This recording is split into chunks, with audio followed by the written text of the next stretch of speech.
Hey everyone, and welcome. So, you're a business owner, right? You know that getting bigger and better jobs means having the right gear. But how do you actually get that gear without completely draining your bank account? That's what we're going to break down today, the smart way to finance your equipment. Let's get right into it. So here's the classic situation, right?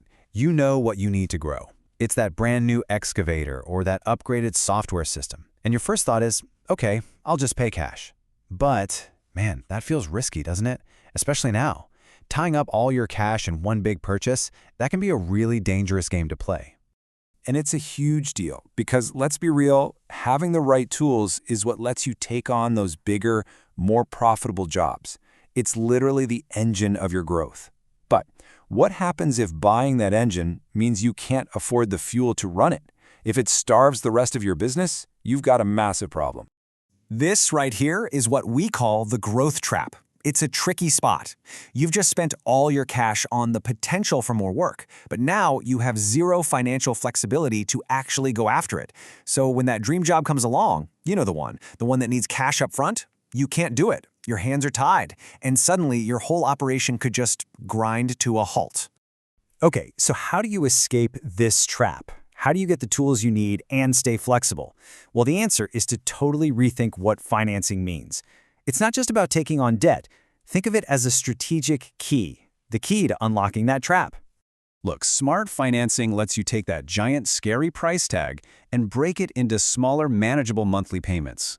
This means you get the equipment you need right now, but you keep your cash free for all the other stuff that keeps your business alive. You know, payroll, buying materials, and yeah, jumping on those amazing opportunities that always seem to pop up out of nowhere. All right, so you've decided to finance. Great.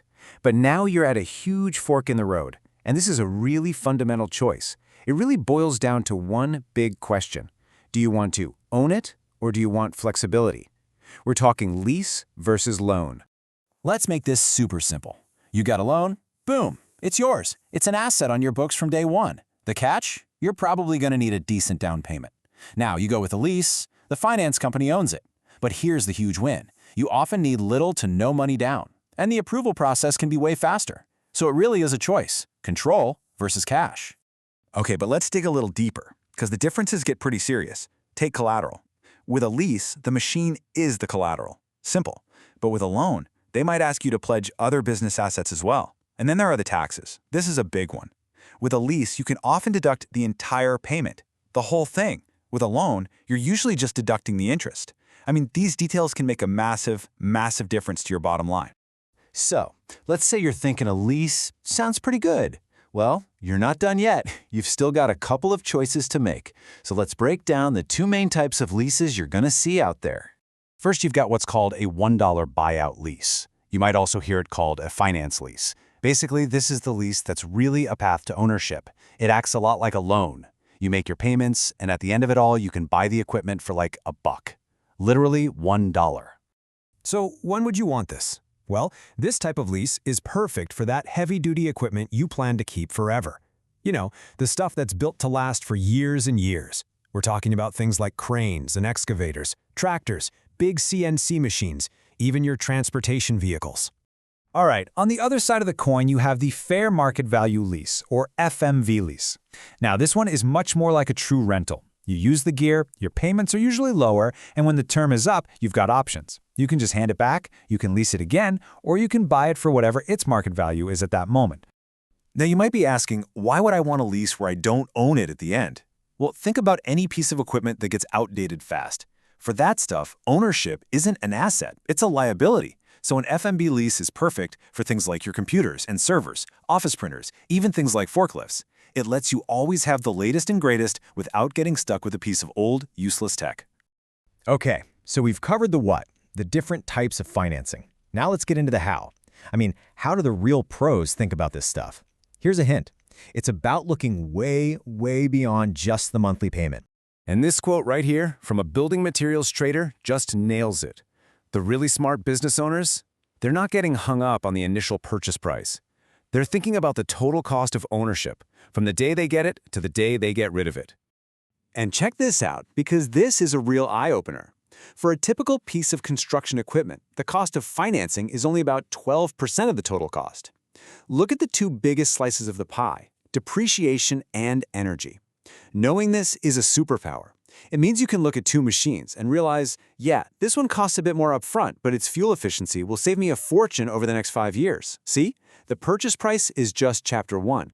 This whole picture way of looking at things has a name, total cost of ownership, or TCO. It's everything, every single direct and indirect cost over the machine's entire life. And listen, this isn't just some boring accounting term, it's a powerful negotiation tool.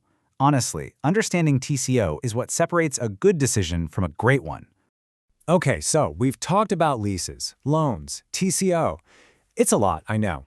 So how do you pull all of this together and actually make the right call for your business?